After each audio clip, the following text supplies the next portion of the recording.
Helai mun hi Zorun cafe ania Champhai khalu ma lo ka omani ti chuanin khulai khu zotlang Champhai zotlang kongkhan ta a chuan thak zok so Champhai khu pui chung lu na ni mun dom le mun ham sang tak mai mun theng thunom tak mai ania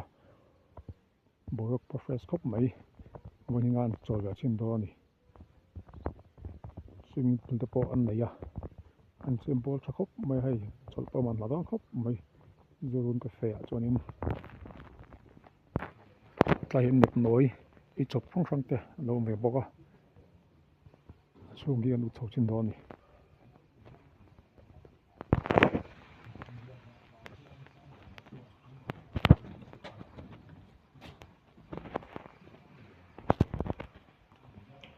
chung hi ma lo khop mai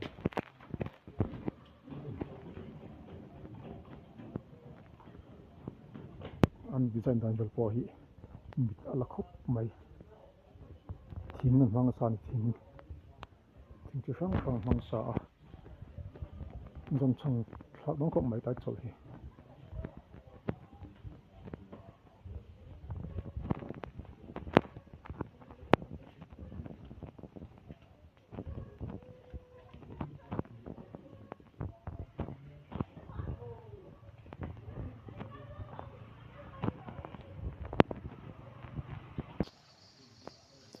chỉ đàn phim về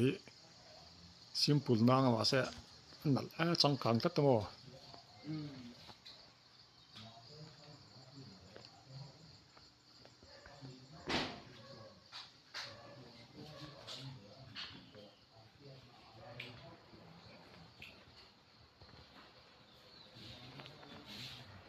đang thảo chân tình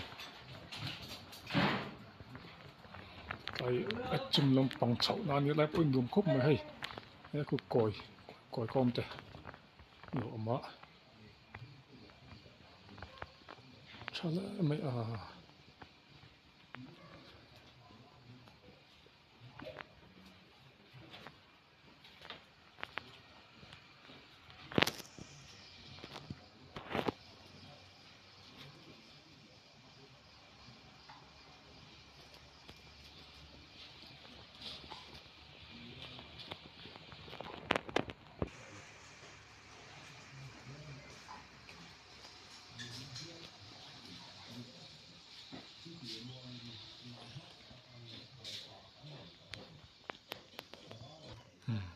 sông bu te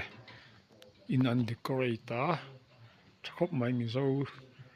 thil mang han decorate hi ro pi khop mai he nó pai sông bu ma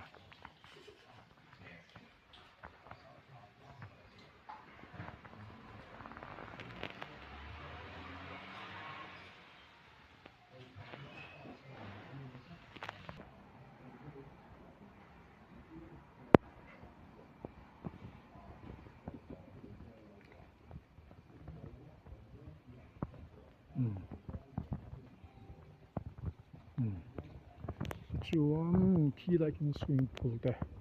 đã khu Champhai ton te chung te kan ti chin kha ni mai a hei hello kan Champhai ton te tang hianin compound vel po hai ti hin ta e khai amlom khop mai lo chol ve fo te u